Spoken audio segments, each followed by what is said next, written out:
Welcome student. आज हम BA third year की इस क्लास में पॉलिटिकल साइंस के अंदर जो अपना वेस्टर्न पॉलिटिकल थिंकर है, यानी पाश्चात्य राजनीतिक विचारक है, उसमें एक विचारक जो महत्वपूर्ण विचारक के रूप में जिसकी गिनती होती है और जिसका नाम है कार्ल मार्क्स। कार्ल मार्क्स, जिसको हम मार्क्सवाद का एक प्रणेता मानते हैं, जिसको हम साम्यवाद का प्रणेता मानते हैं। कार्ल मार्क्स जो कि जर्मनी का एक महत्वपूर्ण दार्शनिक रहा है। कार्ल मार्क्स जो कि एक तरीका से विश्व में जिसने क्रांतिकारी विचार भरे थे, विश्व के अंदर लोगों में क्रांतिकारी भावना जिसने पैदा की थी, या यूं कहें कि जिसने पूरे विश्व में साम्यवाद की लहर पैदा की थी, उस विचारक को आज हम जानते हैं कि कार्ल मार्क्स विश्व में एक ऐसे विचारक के रूप में गिना जाता है जिसको आज करोड़ों व्यक्ति देवता के रूप में पूजा करते हैं, और जिसकी करोड़ों व्यक्ति उसकी क्या है, एक राक्षस के रूप में उसको क्या है, घृणा की दृष्टि से देखते हैं। तो यहाँ हम क्या देखते हैं कि कार्ल मार्क्स जो विचारक है, वो जहाँ वो गरीबों का मसीहा रहा है, वहां पूंजीपतियों के लिए वो क्या है, एक तरीका से कलंक रहा है, या पूंजीपतियों लोगों को वो क्या है, अच्छा नहीं रहा है। इसलिए पूंजीपति लोग उससे घृणा करते हैं और गरीब लोग उसको क्या है, एक देवता के रूप में मानते हैं। तो उसी कार्ल मार्क्स के विचार हम देखते हैं। कार्ल मार्क्स जिसने विश्व को पूरे दो समुदाय में बांट दिया, दो खंडों में बांट दिया। एक तरफ पूंजीवादी विचारधारा की तरफ चला विश्व, और एक तरफ साम्यवाद की विचारधारा की ओर चला। और आज हम देख रहे हैं कि पूंजीवादी विचारधारा जो बहुत ज्यादा विकसित होती जा रही है, उस पूंजीवाद का उन्मूलन करना चाहते थे कार्ल मार्क्स, और पूरे विश्व में साम्यवादी लहर पैदा कर देना चाहते थे। कार्ल मार्क्स के विचारों के अनुरूप ही हमने देखा कि चीन में क्रांति हुई, सोवियत संघ में क्रांति हुई, और कार्ल मार्क्स के विचारों पर देख रहे हैं कि अपने भारत में भी साम्यवादी दल बने हुए हैं, जिसमें आपने नाम भी सुने हैं, सीपीआई है, सीपीआईएम है। जो केरल में कम्युनिस्ट पार्टी है, वो तो पूरी तरीका से साम्यवादी रही है। तो आज हम क्या देख रहे हैं कि साम्यवाद की लहर अपने भारत में भी है, भारत में भी साम्यवादी शासन है। चीन तो आज विश्व में एक साम्यवादी शासन वाला देश रहा है। तो क्या जान रहे हैं कि कार्ल मार्क्स जो है एक ऐसा विचारक रहा है जिसने साम्यवाद को जन्म दिया था। वैज्ञानिक समाजवाद का इसको हम जनक मानते हैं। ऐसा नहीं है कि कार्ल मार्क्स से पहले किसी व्यक्ति ने समाजवादी विचार नहीं दिए हों। कार्ल मार्क्स से पहले भी समाजवादी लेखक हुए, समाजवादी विचारक हुए, जिसमें क्या है, नायल बावेफ है, बेवूफ है, सेंट साइमन है। तो ये विचारक थे, लेकिन इनके विचार काल्पनिक रहे हैं, वास्तविक विचार इनके नहीं रहे। और कार्ल मार्क्स एक ऐसा व्यक्ति रहा है जिसने वैज्ञानिक दृष्टि से एक तरीका से विचार दिए, क्रमिक तरीका से विचार दिए। और यही कारण रहा है कि कार्ल मार्क्स के जो यथार्थवादी विचार होने की वजह से कार्ल मार्क्स को ही हम वैज्ञानिक समाजवाद का प्रणेता मानते हैं। क्योंकि कार्ल मार्क्स से पूर्व जितने भी विचारक हुए, प्रोदा है, बाकुन है, कोपाटकिन है, इसके अलावा नायल बावेफ है, बेवूफ है, वो सब कल्पनावादी थे, वो सब यूटोपिया थे, उनके विचार काल्पनिक थे। और कार्ल मार्क्स के विचार यथार्थवादी हैं, वैज्ञानिक हैं, तथ्यों पर आधारित हैं। और यही कारण है कि कार्ल मार्क्स को हम वैज्ञानिक समाजवाद का प्रणेता या जनक मानते हैं। तो कार्ल मार्क्स प्रथम वैज्ञानिक विचारक और दार्शनिक रहा है। कार्ल मार्क्स ने काफी महत्वपूर्ण किताबें लिखी हैं, जिसमें सबसे प्रसिद्ध किताब जो 1848 ईस्वी में प्रकाशित हुई थी, उस किताब का नाम है कम्युनिस्ट मैनिफेस्टो, जिसका हिंदी अर्थ होता है साम्यवादी घोषणा पत्र। एक महत्वपूर्ण किताब कार्ल मार्क्स की है दास कैपिटल, पूंजी पर लिखी हुई किताब है, जिसमें कार्ल मार्क्स ने अपने पूंजीवादी विचार, पूंजीवाद का उन्मूलन करने की बात कही है, पूंजीवाद को उखाड़ फेंकने की बात कही है कार्ल मार्क्स ने। तो कार्ल मार्क्स ने अपनी किताबें लिखी हैं। एक किताब उसने क्या है कि क्लास स्ट्रगल इन फ्रांस भी लिखी है, जर्मनी का जो संघर्ष है वो भी लिखी है। एक तरीका से उसने किताब में क्या लिखा है कि द्वंद्व पैदा होता है, कार्ल मार्क्स ने क्या है कि द्वंद्वात्मक विचार भी दिया है। द्वंद्वात्मक भौतिकवाद का सिद्धांत भी कार्ल मार्क्स का महत्वपूर्ण सिद्धांत है जो हम देखेंगे। तो कार्ल मार्क्स ने काफी महत्वपूर्ण किताबें लिखी है। किताब आती है होली फैमिली, पवित्र परिवार, होली फैमिली है, दास कैपिटल है, कम्युनिस्ट मैनिफेस्टो है, क्लास स्ट्रगल फ्रांस है। तो ये किताब महत्वपूर्ण है जो कार्ल मार्क्स ने लिखी है। आज हम कार्ल मार्क्स के विचारों में कौन कौन से विचार देख रहे हैं कि कार्ल मार्क्स द्वंद्वात्मक भौतिकवाद का उनका विचार महत्वपूर्ण है। एक वर्ग संघर्ष का विचार है, एक इतिहास की आर्थिक व्याख्या की बात आती है, एक प्रजातंत्र धर्म और राष्ट्रवाद पर उनके विचार हम देखेंगे, और ये भी देखेंगे कि कार्ल मार्क्स ने पूंजीवाद की कैसे व्याख्या की है और किस तरीका से पूंजीवाद के उन्मूलन की बात कही है, पूंजीवाद को उखाड़ फेंकने की बात कही है। और इसके लिए उन्होंने एक महत्वपूर्ण रूप से एक नारा भी दिया था और एक अंतर्राष्ट्रीय संगठन भी बनाया था 1864 ईस्वी में। प्रथम अंतर्राष्ट्रीय जो संगठन माना जाता है, एक मजदूर श्रमिक संगठन बनाया था 1864 ईस्वी में। कार्ल मार्क्स ने एक नारा भी दिया विद्यार्थियों, जिसका महत्वपूर्ण जो कथन है वो क्या रहा है, विश्व के मजदूर एक हो जाओ, तुम्हें अपनी बंधन श्रृंखला के अतिरिक्त कुछ नहीं खोना है और पाने और जीतने के लिए सारा संसार पड़ा हुआ है। ये कार्ल मार्क्स के ही विचार हैं। तो कार्ल मार्क्स ने विश्व में एक तरीका से हलचल पैदा कर दी थी, लोगों में क्रांतिकारी भाव और विचार पैदा कर दिए थे। तो कार्ल मार्क्स के विचार हम एक एक करके जानते हैं, देखते हैं कि कार्ल मार्क्स ने कौन कौन से विचार दिए हैं। तो सबसे पहले हम उनके विचार देखते हैं। वो विचार है द्वंद्वात्मक भौतिकवाद का विचार या द्वंद्वात्मक भौतिकवाद का सिद्धांत। द्वंद्वात्मक भौतिकवाद दो शब्दों से मिलकर बना है विद्यार्थियों। कौन कौन से दो शब्द हैं? एक तो है द्वंद्ववाद या द्वंद्वात्मक और एक है भौतिकवाद।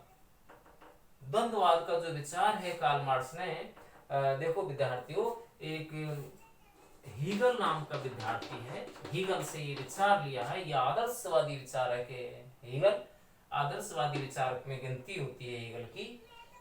और एक विचारक आता है यहाँ पर फायरबाख। क्या नाम है? फायरबाख। फायरबाख से कार्ल मार्क्स ने भौतिकवादी विचार लिए हैं। द्वंद्ववाद से जो विचार लिए हैं, द्वंद्ववाद के विचार जो लिए हैं वो तो हीगल से लिए हैं, ठीक है। और फायरबाख से कौन से विचार लिए हैं? भौतिकवादी विचार लिए हैं। अब इसमें दो विचार हैं, हीगल की द्वंद्वात्मक पद्धति और फायरबाख का भौतिकवादी विचार। तो एक एक करके जानते हैं कि हीगल की द्वंद्वात्मक पद्धति क्या है। वैसे कार्ल मार्क्स की जो पद्धति है वो हीगल से बिल्कुल अलग है। हीगल के विचार तो एक तरीका से आदर्शवादी रहे हैं। हीगल के विचार ईश्वरीय सिद्धांतों पर, मान्यताओं पर आधारित रहे हैं। लेकिन कार्ल मार्क्स ने ईश्वर और धर्म का खंडन कर दिया है। ईश्वर और धर्म को जीवन में आवश्यक नहीं माना है। इसलिए कार्ल मार्क्स के विचार यथार्थवादी रहे हैं। जहां हीगल ने ये कहा था कि एक तरीका से हीगल का कहना है कि राजा पृथ्वी पर ईश्वर का अवतार है, हीगल ऐसा मान रहे हैं। लेकिन कार्ल मार्क्स इसको अच्छा नहीं मान रहे हैं, इस विचार से सहमत नहीं है। कार्ल मार्क्स तो यथार्थवाद की बात कर रहे हैं। किसी ईश्वर में विश्वास उनका नहीं रहा है, किसी धर्म में और आत्मा में उनका विश्वास नहीं रहा है। वो तो यथार्थवादी विचारक रहे हैं कार्ल मार्क्स। तो कार्ल मार्क्स ने अपने जो विचार दिए हैं द्वंद्वात्मक भौतिकवाद को लेकर के दिए हैं। कार्ल मार्क्स ने बताया है कि एक तरीका से द्वंद्व होता है, दो विरोधी विचार होते हैं और दो विरोधी विचारों के बाद में एक नई अवस्था आती है, एक नया विचार उभर कर सामने आता है और उससे जो विचार आते हैं वो श्रेष्ठ होते हैं। कहने का मतलब ये है। तो द्वंद्ववाद को हमें जानना है कि कार्ल मार्क्स ने हीगल से द्वंद्ववाद का विचार जो लिया है उसके 3 चरण बताए हैं। कितने चरण हैं विद्यार्थियों? 3 चरण हैं। वो कौन कौन से हैं? एक तो है वाद, एक है प्रतिवाद और तीसरा है संवाद। वाद थेसिस, प्रतिवाद एंटीथेसिस और संवाद सिंथेसिस। वाद पहली अवस्था है, प्रतिवाद दूसरी अवस्था है और संवाद तीसरी और श्रेष्ठ अवस्था है। इस बाद में कोई प्रतिक्रिया नहीं होती है। कार्ल मार्क्स ये कह रहा है कि ये पहला चरण है, प्रारंभिक अवस्था है। मानव सभ्यता की भी यही अवस्था है, मानव जीवन की भी यही अवस्था है। पहली अवस्था को बताया है, पहली अवस्था में कोई द्वंद्व, कोई विरोध, कोई किसी प्रकार का कलह संघर्ष नहीं होता है, ऐसा मार्क्स ने बताया है। और मार्क्स ने उसको नाम दिया है बाद, पहली अवस्था, बाद, थेसिस। कार्ल मार्क्स ये कह रहा है कि कुछ समय बाद क्रिया की जैसे प्रतिक्रिया होती है, ऐसे ही कुछ समय बाद का प्रतिवाद होता है। थेसिस का क्या होता है? एंटीथेसिस होता है, उसका विरोधी रूप सामने आता है, जिसको नाम दिया है प्रतिवाद।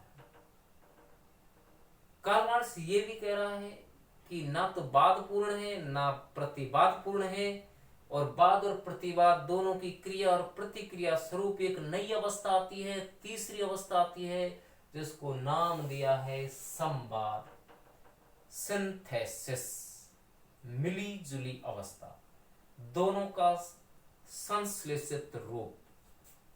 वाद पहली अवस्था है जिसमें कोई अंतर विरोध नहीं होता है। कार्ल मार्क्स ये कह रहा है कि कुछ समय बाद क्रिया की प्रतिक्रिया होती है, पहली अवस्था में कुछ परिवर्तन आने लगता है, नया उसमें गुण दिखाई देने लगता है, और उसको नाम दे दिया है प्रतिवाद। कार्ल मार्क्स ये कह रहा है कि वाद और प्रतिवाद कोई भी पूर्ण नहीं है, और एक नई तीसरी अवस्था आती है, उसको नाम दिया है संवाद। विद्यार्थी जाने क्या जाना कि द्वंद्वात्मक भौतिकवाद, जिसमें कार्ल मार्क्स ने हीगल से विचार लिया है। हीगल ने द्वंद्ववाद के 3 विचार दिए, 3 चरण बताए, वाद, प्रतिवाद और संवाद। वाद पहली अवस्था, संवाद दूसरी अवस्था, और प्रतिवाद तीसरी अवस्था। बाद में कोई प्रतिक्रिया नहीं, प्रतिवाद में प्रतिक्रिया हुई और नई अवस्था ही, और दोनों में फिर क्या है, दोनों अवस्थाएं भी पूर्ण नहीं है, एक नई अवस्था आती है, उसको नाम दे दिया है संवाद। तो ये वाद, प्रतिवाद और संवाद की प्रतिक्रिया, क्रिया और प्रतिक्रिया वो निरंतर चलती रहती है। इसको मार्क्स ने एक बहुत ही सरल शब्दों में बताया है विद्यार्थियों, कि बच्चे का जन्म होना क्या है, वाद है, पहली अवस्था है। बच्चा जब बड़ा होता है, बच्चा युवा अवस्था में आता है, बच्चे का विकास होता है, बच्चा शिक्षा ग्रहण करता है, बच्चा आगे बढ़ता है, वो कौन सी अवस्था है, उसका विकसित रूप है, प्रतिवाद है।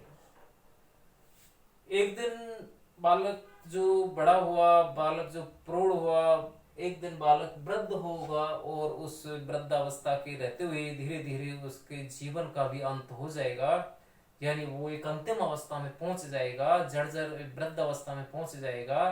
तो वो तीसरी अवस्था हो जाएगी, कौन सी, संवाद। बच्चे का जन्म होना यानी बालक का जन्म बाद है, उसका विकसित रूप क्या है, प्रौढ़ अवस्था या युवा अवस्था जो भी है, वो एक तरीका से प्रतिवाद है, और बच्चे का जो अंतिम अवस्था आ रही है, वृद्धावस्था है, वो संवाद है। अब एक दिन मृत्यु भी हो जाएगी, तो मृत्यु होना एक तरीका से क्या है, यानी उसका अंत होना है, और वो फिर दोबारा उसी स्थिति में पहुंच जाएगा। ये काल चक्र है, जैसे एक पहिया होता है, जिस बिंदु से वो चलना शुरू होता है, वो बिंदु एक तरीका से धीरे धीरे उसी जगह पर आता है। जैसे ये चक्र है, तो ये क्या है, हमारा चक्र है एक तरीका से, तो जहां से व्यक्ति चलना शुरू होता है, एक पहिया चलना शुरू होता है, धीरे धीरे वो उसी जगह पर आता है। तो ये सृष्टि की भी यही कहानी है, और द्वंद्ववाद की भी यही कहानी है, कि जहां से जन्म हुआ है उसका अंत भी होगा, उसका अंत निश्चित है, ऐसा मार्क्स ने बताया है। और ये विचार मार्क्स ने हीगल से लिए हैं। तो ये चक्र चलता रहता है, जन्म होना, वृद्धि होना, अंत होना, तो ये चक्र यूं ही चलता रहता है, यूं ही घूमता रहता है, और ये प्रक्रिया जीवन के हर क्षेत्र में चलती रहती है। और भौतिक अवस्था में भी ये चीज होती है। कोई भी एक चीज है जो जन्म ली है, कोई भी एक वस्तु है जिसका जन्म हुआ है, निर्माण हुआ है, वो पहली अवस्था है, उसका विकसित होना दूसरी अवस्था है, और अंत होना तीसरी अवस्था है। तो वाद, प्रतिवाद और संवाद की प्रक्रिया निरंतर चलती रहती है, इसको मार्क्स ने विद्यार्थियों गेहूं के उदाहरण से भी बहुत सरल तरीका से समझाया है और आप उसको बहुत अच्छी तरीका से समझ सकते हैं। और इसका उदाहरण भी मार्क्स ने दिया है कि गेहूं का एक दाना लो। गेहूं का दाना क्या है? पहली अवस्था है। ये दाना क्या है? दाना। गेहूं का दाना जो है वो पहली अवस्था है, यानी बाद है। जब मार्क्स ये कह रहा है कि मार्क्स जब ये कह रहा है कि जब इस गेहूं के दाने को हम मिट्टी में बोते हैं, उपयुक्त जलवायु के अंदर मिट्टी में जब बोया जाता है और उसका अंकुरण होता है, दाना गल करके नष्ट हो जाता है और उसका एक पौधा बनता है, तो पौधा बनना, पौधे का बड़ा होना, ये क्या है? पौधा दूसरी अवस्था है, प्रतिबाध है। मार्क्स ये कह रहा है कि जब ये पौधा बड़ा हो जाएगा और उसमें बाली आ जाएंगी और दाने पक करके तैयार हो जाएंगे, दाने आ जाएंगे और पौधा सूख करके नष्ट हो जाएगा, दाने बन गए, तो ये दाने बनना तीसरी अवस्था है। तो जहां से जो प्रक्रिया शुरू हुई वो उसी जगह पर खत्म हो जाती है। तो ये प्रक्रिया निरंतर चलती रहती है। कार्ल मार्क्स जीवन की प्रक्रिया को भी ऐसे ही बता रहा है कि जन्म होना पहली अवस्था है, बाद है, और विकास होना प्रतिवाद है और मृत्यु होना संवाद है।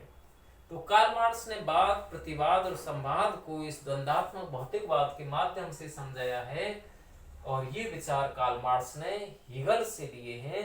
लेकिन कार्ल मार्क्स की जो द्वंद्वात्मक पद्धति है विद्यार्थियों, वो हीगल से अलग है। कैसे अलग है? हीगल जो जर्मनी का विचारक है, आदर्शवादी विचारक है, उससे अलग है। हीगल ने तो जो विचार दिए हैं वो तो ऐसे हैं जो जेंग हैं, टेढ़े मेढ़े हैं, सरल नहीं है, समझ में नहीं आने वाले हैं। हीगल की पद्धति कठिन है, जटिल है, जिसको आम व्यक्ति नहीं समझ पाता है। लेकिन मार्क्स की जो पद्धति है वो बहुत ही सरल है।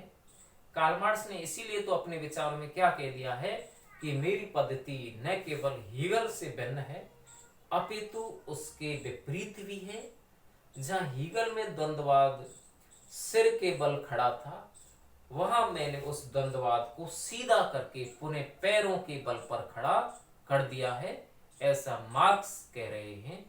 तो जहां हीगल का द्वंद्ववाद उल्टा सीधा है, जंगजोंग है, टेढ़ा मेढ़ा है, जिसको समझ नहीं सकते हैं, वहीं मार्क्स का द्वंद्ववाद कैसा है? सरल है, सादा है।